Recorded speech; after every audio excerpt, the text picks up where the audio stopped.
สบายดีพี่น้องอยู่ไกลอยู่ไกลในต่างประเทศเนาะมาถูกส่งเฮาอีกแล้วพี่น้องส่ง30 KPN เนาะมันนี้ไม่เห็ดข้าวต้มตัดเนาะที่เฮาห่อกันไว้มือเช้าว่านนี่เนาะยังไม่สวยหนาเด้อพี่น้อง30ในแถวปั้นเห็ดเนาะแม่30กำลังขุ่มข้าวพี่น้องว่าจะตัดแล้วตัดใส่ปากเนาะตัดได้ตัดทุกคนกันแท้โอ้ยโอ้ยส่งหางนึงตัดบัดจับใส่บ้านบัดจับเอาโอ้ยเด้อขุดใส่กระต่ายได้พี่น้องบริขุดโดยขุดจักเนาะ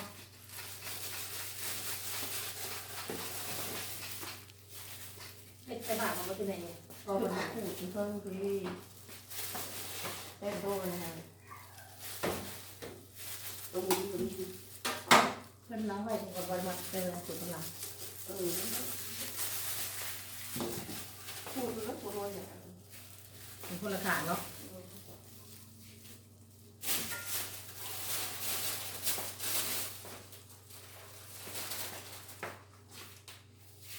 ตายได้ตัวเขากำเลยอันโตนะอะไรมือเป็นกล้วยอะไร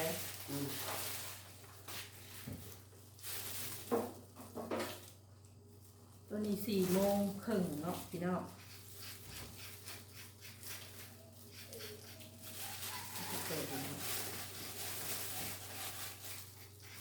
ทำสิเหตุงาน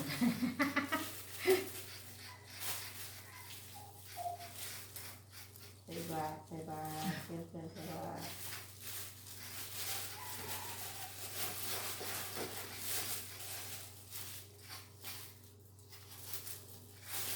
ก็ไม่ได้ลูกน้อยเป็นยิง เด็กนี่เลย เนี่ยอาจารย์ อาจารย์เด้อพี่น้องเราเป็นถือเลขได้คืนนี้สิกระสาย3,000จีซื้อ2,000จะกด3,000ค่ะจะได้มาให้เขา1,000ด้วยนะเขาไม่กดจุดโทรศัพท์ไปจุดโทรศัพท์ก่อนเดี๋ยวจะเอาตัวนี้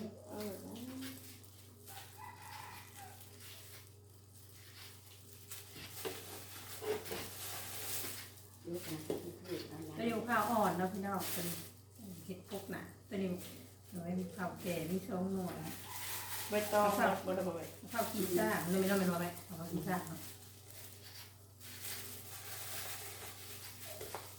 จริงไหมเจ้า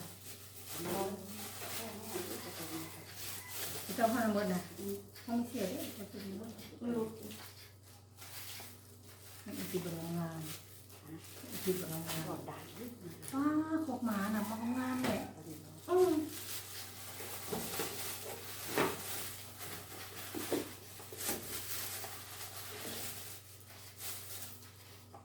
มีซักเลยพอเห็นซักนี่ก็ได้ ได้ต้องตัดออกได้นี่หาพอเห็นละ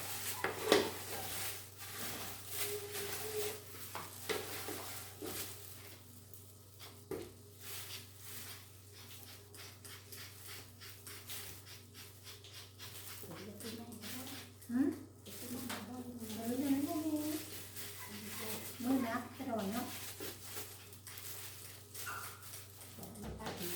ใช่แม่สบายดีแม่กระตุ้นตัดเด้อ เดี๋ยวจะไปเราบอกค่อยๆเลยพี่น้อง เราต้องหาที่ได้ คุณเป็นอยากอายผู้ไทยอยากอายผู้ไทยเป็นว่าพี่น้องเธอ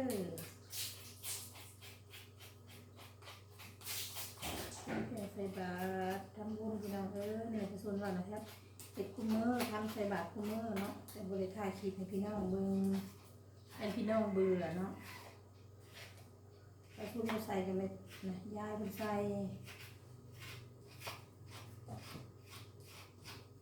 แต่คุณแบบเห็นสวยแน่ก็เลยให้มันเข้าคุณใส่ไม่ได้เรียกไว้กับจะคุณใส่แต่ก็ใส่ทุกมือเนาะ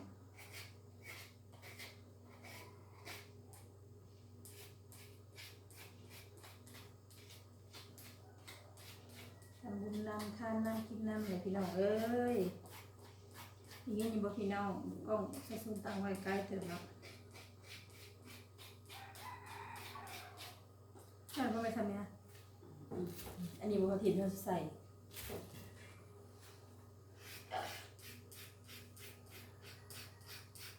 หนึ่งแล้วก็ตัวจะวันให้ลองมึงฮะเป็นอะไร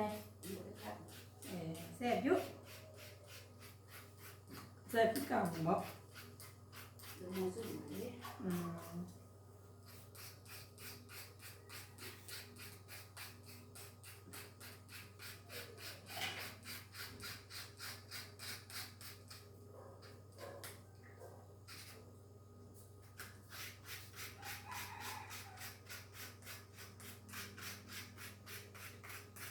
ไปหอดงานเบิกตู้เหล้าพี่น้องเอ้ยเดือน3ออกมา3คำ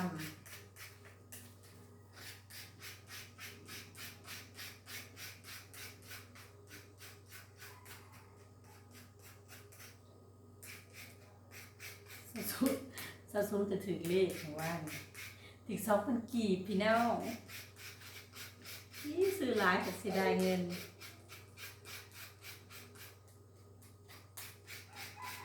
ผู้บริสุทธิ์ถือน้ำไผ่สะสมเบิกในTikTok ในTikTok ฉันเพิ่งถึงจะซื้อเนื้อพี่น้องมันจะถือแม่นึงก็ถือบัตรซื้อหลายแล้วมันถือไงเบิกในTikTok TikTok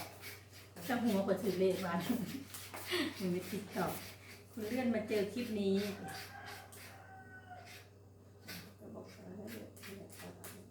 เอาเลยอ๋อให้ซื้อของมันนะที่จะบริซื้อจะได้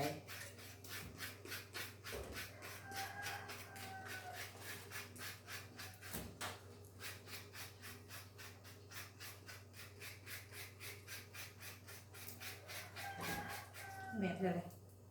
แม่บอกอันนี้ตาเหลืองได้ไหมไม่ดีมือได้ไหมเจ๊ล้นเลย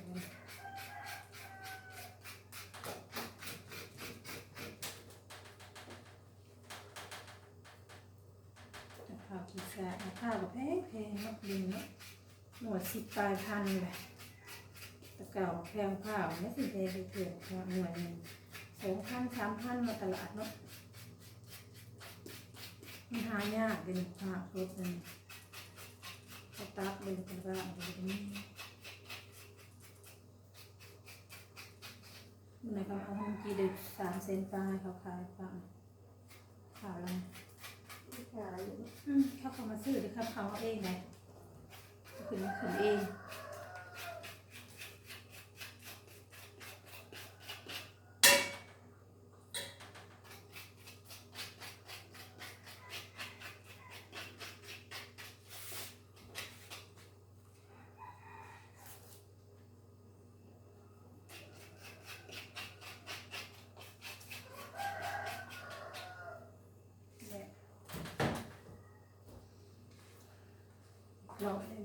เรียบร้อย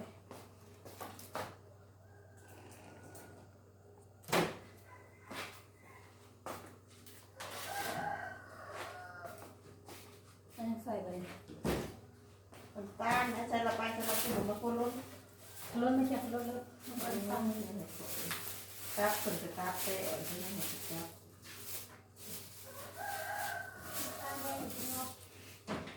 ปุ๊บแม่เป็นไรบ้าง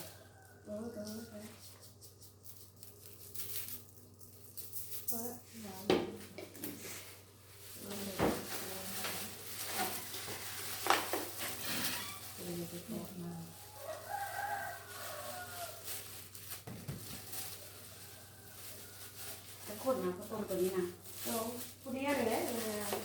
จะได้เขาเอาต้มตับหรือต้มตัวนี้ได้ช่วยให้ตรงนี้ยิ่งสมัยจะโกน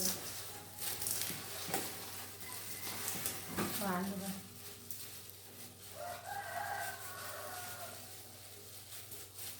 ใช้ตัวแม่ตับเป็ดนะ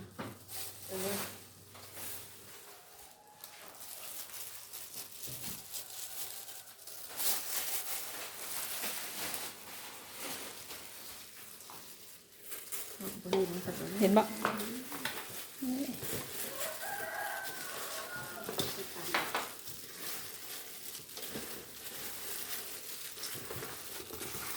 มืดไหนเนาะพี่น้อง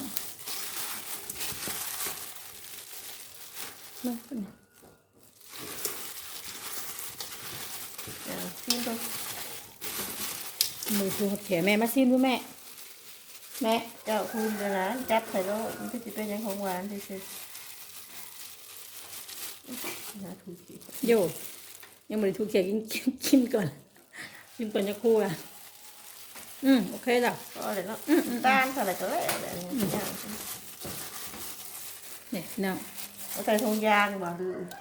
นี่ ใส่ครับนะเดี๋ยวพี่น้องเห็นบ่เนี่ยหนาคนเห็น หนาคนเห็นก็ยังไม่ได้พักกันทุกแถวอาบน้ำอยู่พี่น้องแล้วนี่เนาะแต่ละมือชีวิตภาพแต่ละมือตอนเช้าก็สิวนๆแบบนี้แหละมาลาเกมเครื่องใส่บาตรพี่น้องทำบุญในตัวนี้ยังนั่นนี่ตัวนี้ยังบริตัดพี่น้อง อิ่มดู ไม่เสียยังเลย ใส่ถุงยางเนี่ยใส่บาตร ตัวอย่างน้อยก็มีนะ ที่เมย์ซื้อมาแล้วทุงยางใส่บาตรนะ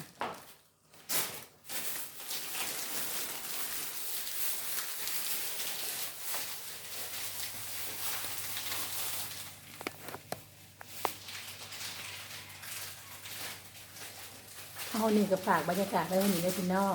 พบกันใหม่คลิปหน้าด้วยพี่น้องฝากผิดพลาดก็ได้ขอโทษขออภัยด้วยพี่น้อง